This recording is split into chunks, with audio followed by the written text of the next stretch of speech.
مزید ناظرین، ویڈیو شروع کرنے سے پہلے آپ سے چھوٹی سی ریکویسٹ ہے کہ ہمارے چینل کو سبسکرائب کر دیجئے، بیل نوٹیفیکیشن کو آن کر دیجئے تاکہ آپ کو ہر نیو آنے والی ویڈیو کی اپڈیٹ ملتی رہے۔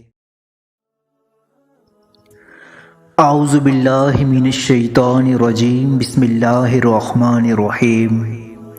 تمام دیکھنے اور سننے والوں کو منگتا سہنے نویدہ کی طرف سے السلام علیکم ورحمۃ اللہ وبرکاتہ۔ تمام تعریفیں اللہ ہی کے لیے ہیں جس کے قبضہ قدرت میں ہم سب کی جان ہے۔ معزز سامعین گرامی، امید کرتے ہیں کہ آپ سب خیر و عافیت سے ہوں گے۔ اللہ رب العزت ہمیں گناہوں سے بچنے والی، نیکیاں کرنے والی لمبی زندگی عطا فرمائے۔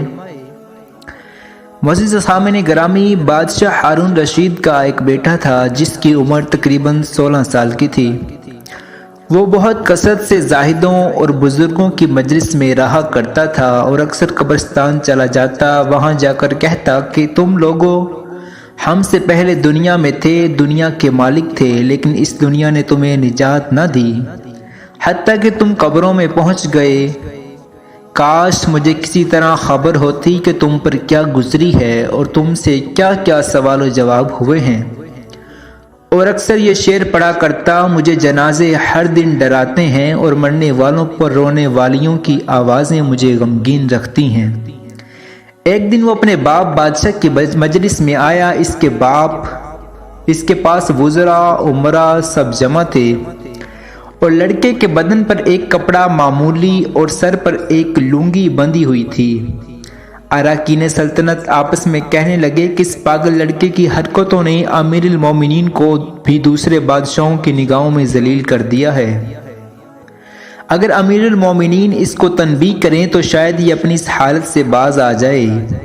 امیر المومنین نے یہ بات سن کر اس سے کہا کہ بیٹا، تو نے مجھے لوگوں کی نگاہوں میں ذلیل کر رکھا ہے۔ اس نے یہ بات سن کر اپنے باپ کو تو کوئی جواب نہ دیا، لیکن ایک پرندہ وہاں بیٹھا تھا، اس کو کہا کہ اس ذات کا واسطہ جس نے مجھے پیدا کیا، تو میرے ہاتھ پر آ کر بیٹھ جا۔ وہ پرندہ وہاں سے اڑ کر اس کے ہاتھ پر آ کے بیٹھ گیا۔ پھر کہا کہ اب اپنی جگہ چلا جا۔ وہ ہاتھ سے اڑ کر اپنی جگہ چلا گیا۔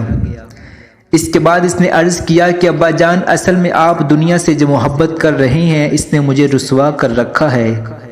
اب میں نے یہ ارادہ کر لیا ہے کہ آپ سے جدائی اختیار کر لوں گا۔ یہ کہہ کر وہاں سے چل دیا اور ایک قرآن شریف صرف اپنے ساتھ لیا۔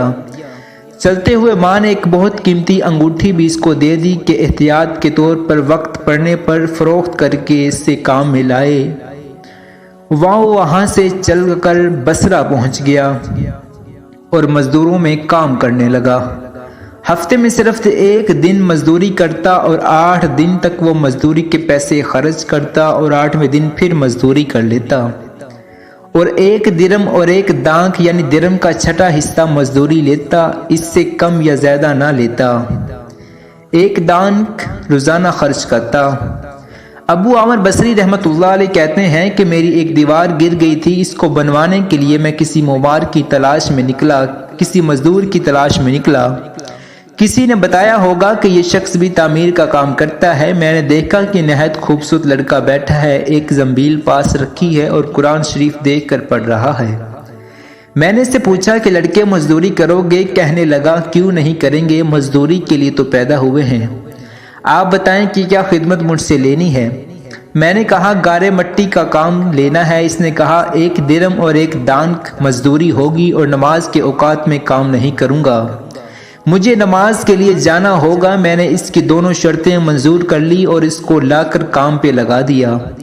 مغرب کے وقت جب میں نے کام دیکھا تو اس نے 10 آدمیوں کو کام اکیلے نے کیا ہوا تھا۔ میں نے اس کو اس کی مزدوری 2 درم دی ہے۔ اس نے شرط سے زائد لینے سے انکار کر دیا اور 1 درم اور 1 دانک لے کر چلا گیا۔ دوسرے دن میں پھر اس کی تلاش میں نکلا، وہ مجھے کہیں نہ ملا۔ میں نے لوگوں سے تحقیق کی کہ ایسی صورت کا ایک لڑکا مزدوری کرتا ہے، کسی کو معلوم ہے کہ وہ کہاں ملے گا؟ لوگوں نے بتایا کہ وہ صرف 1 دن ہی مزدوری کرتا ہے، اس سے پہلے تمہیں کہیں نہیں ملے گا۔ مجھے اس کے کام کو دیکھ کر ایسی رغبت ہوئی کہ میں نے 8 دن کو اپنی تعمیر بند کر دی اور جس دن اس نے مزدوری کرنی تھی اس دن اس کی تلاش کے لیے نکلا۔ وہ اسی طرح بیٹھا قرآن شریف پڑھتا ہوا ملا۔ میں نے سلام کیا اور مزدوری کرنے کو پوچھا۔ اس نے وہی پہلی 2 شرطیں بیان کی، میں نے منظور کر لی۔ وہ میرے ساتھ آ کر کام میں لگ گیا۔ مجھے اس پہ حیرت ہو رہی تھی کہ پچھلے دن اس نے اکیلے نے 10 آدمیوں کا کام کس طرح کر لیا، اس لیے اس مرتبہ میں نے ایسی طرح چھپ کر وہ مجھے نہ دیکھے اس کے کام کرنے کا طریقہ دیکھا تو یہ منظر دیکھا کہ وہ ہاتھ میں گارا لے کر دیوار پر ڈالتا ہے اور پتھر اپنے آپ ہی ایک دوسرے کے ساتھ جڑتے چلے جاتے ہیں۔ مجھے یقین ہو گیا یہ کوئی اللہ کا ولی ہے اور اللہ کے اولیاء کے کاموں کی غیب سے مدد ہوتی ہے۔ جب شام ہوئی تو میں نے اس کو 3 درم دینا چاہے، اس نے لینے سے انکار کر دیا کہ میں 3 درم کا کیا کروں گا، اور 1 درم اور 1 دان لے کر چلا گیا۔ میں نے 1 ہفتہ پھر انتظار کیا اور تیسرے دن کو پھر یہی اس کی تلاش میں نکلا، مگر وہ مجھے نہ ملا۔ میں نے لوگوں سے تحقیق کیا کہ یہ ایسے ایک شخص نے بتایا کہ وہ 3 دن سے بیمار ہے، فلاں ویرانہ جنگل میں پڑا ہے۔ میں نے ایک شخص کو اجرت دے کر اس پر راضی کیا کہ مجھے اس جنگل میں پہنچا دے۔ وہ مجھے ساتھ لے کر اس جنگل ویران میں پہنچا تو میں نے دیکھا کہ وہ بے ہوش پڑا ہے، آدھی اینٹ کا ٹکڑا سر کے نیچے رکھا ہوا ہے۔ میں نے اس کو سلام کیا، اس نے جواب نہ دیا۔ میں نے دوسری مرتبہ سلام کیا تو اس نے آنکھ کھولی اور مجھے پہچان لیا۔ میں نے جلدی سے اس کا سر اینٹ پر سے اٹھا کر اپنی گود میں رکھ لیا۔ اس نے سر ہٹایا اور چند شعر پڑھے، جن میں 2 یہ ہیں: میرے دوست، دنیا کی نعمتوں سے دھوکے میں نہ پڑ جانا، عمر ختم ہوتی جا رہی ہے، یہ نعمتیں سب ختم ہو جائیں گی۔ جب تو کوئی جنازہ لے کر قبرستان میں جائے تو یہ سوچتا رہ کہ تیرا بھی ایک دن جنازہ اسی قبرستان میں آئے گا۔ اس کے بعد اس نے مجھ سے کہا کہ ابو عامر، جب میری روح نکل جائے تو مجھے نہلا کر میرے اسی کپڑے میں مجھے کفن دے دینا۔ میں نے کہا میرے محبوب، اس میں کیا حرج ہے کہ میں تیرے کفن کے لیے نئے کپڑے لے آؤں؟ اس نے جواب دیا کہ نئے کپڑوں کے زندہ لوگ زیادہ مستحق ہیں۔ یہ جواب حضرت ابو بکر صدیق رضی اللہ تعالی عنہ کا جواب ہے۔ انہوں نے بھی اپنے وصال کے وقت یہی فرمائش کی تھی کہ میرے انہی چادروں میں کفن دے دینا، اور جب ان سے نئے کپڑے کی اجازت چاہی گئی تو انہوں نے یہی جواب دیا تھا۔ لڑکے نے کہا کہ کفن تو پرانا ہو یا نیا، بہرحال بوسیدہ ہو جائے گا، آدمی کے ساتھ تو صرف اس کا عمل ہی رہتا ہے۔ اور یہ میری لنگی اور لوٹا قبر کھودنے والے کو مزدوری میں دے دینا، اور یہ انگوٹھی اور قرآن شریف ہارون رشید تک پہنچا دینا، اور اس کا خیال رکھنا کہ خود انہی کے ہاتھ میں دینا، اور یہ کہہ کر دینا کہ ایک پردیسی لڑکے کی یہ میرے پاس امانت ہے اور وہ آپ سے یہ کہہ گیا ہے کہ ایسا نہ ہو کسی غفلت اور دھوکے کی حالت میں آپ کی موت آ جائے۔ یہ کہہ کر اس کی روح نکل گئی۔ اس وقت مجھے معلوم ہوا کہ یہ لڑکا شہزادہ تھا۔ اس کے انتقال کے بعد اس کی وصیت کے موافق میں نے اس کو دفن کر دیا اور دونوں چیزیں گورکن کو دے دیں، اور قرآن پاک اور انگوٹھی لے کر بغداد پہنچا اور قصر شاہی کے قریب پہنچا تو بادشاہ کی سواری نکل رہی تھی۔ میں ایک اونچی جگہ کھڑا ہو گیا۔ اول ایک بہت بڑا لشکر نکلا جس میں تقریباً 1000 گھوڑے سوار تھے۔ اس کے بعد اسی طرح یک کے بعد دیگر 10 لشکر نکلے، ہر ایک میں تقریباً 1000 سوار تھے۔ 10ویں جتھے میں خود امیر المومنین بھی تھے۔ میں نے زور سے آواز دے کر کہا کہ اے امیر المومنین، آپ کو حضور اقدس صلی اللہ تعالیٰ علیہ وآلہ وبارک وسلم کی قرابت رشتہ داری کا واسطہ، ذرا سا توقف کر لیجئے۔